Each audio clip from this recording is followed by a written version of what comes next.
প্রায় 4 বছর আগে আফগানিস্তানের ক্ষমতা দখল করলেও এতদিন পর্যন্ত কোনো দেশই সে দেশের তালেবান সরকারকে আনুষ্ঠানিক স্বীকৃতি দেয়নি। গেল বৃহস্পতিবার প্রথম দেশ হিসেবে এই সরকারকে স্বীকৃতি দিল রাশিয়া। ওই দিন রাশিয়া তালেবান সরকারের নতুন রাষ্ট্রদূতের পরিচয়পত্র গ্রহণ করেছে। এ ঘটনা আন্তর্জাতিকভাবে তালেবান সরকারকে স্বীকৃতি দেওয়ার প্রথম পদক্ষেপ হিসেবে বিবেচিত হচ্ছে। রুশ পররাষ্ট্র মন্ত্রণালয় এক বিবৃতিতে জানায়, ইসলামিক আমিরাত অব আফগানিস্তান সরকারের আনুষ্ঠানিক স্বীকৃতি বিভিন্ন ক্ষেত্রে গঠনমূলক দ্বিপাক্ষিক সম্পর্ককে আরও জোরদার করবে। তালেবান সরকারকে স্বীকৃতি দেওয়ার এ সিদ্ধান্তকে সাহসী পদক্ষেপ হিসেবে বলেছেন আফগান পররাষ্ট্রমন্ত্রী আমির খান মুত্তাকি।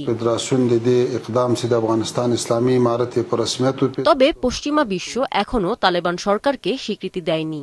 যুক্তরাষ্ট্র জব্দ করে রেখেছে আফগান কেন্দ্রীয় ব্যাংকের কয়েক বিলিয়ন ডলার, আরোপ করেছে নিষেধাজ্ঞা। আন্তর্জাতিক আর্থিক ব্যবস্থা থেকেও আফগানিস্তানকে বিচ্ছিন্নই বলা যায়। এ পরিস্থিতিতে তালেবান সরকারকে স্বীকৃতি দিল রাশিয়া। সাম্প্রতিক ভূ রাজনৈতিক পরিস্থিতিতে এই সিদ্ধান্তকে ক্রেমলিনের কৌশলী পদক্ষেপ বলেই মনে করছেন অনেক বিশ্লেষক।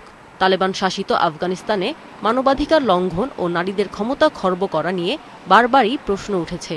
ওয়াশিংটনও বারবার এসব বিষয়ে উদ্বেগ প্রকাশ করেছে।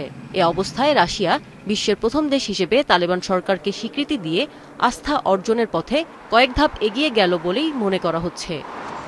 আমিনা লুসি, মাছরাঙ্গা, নিউজ ডেস্ক।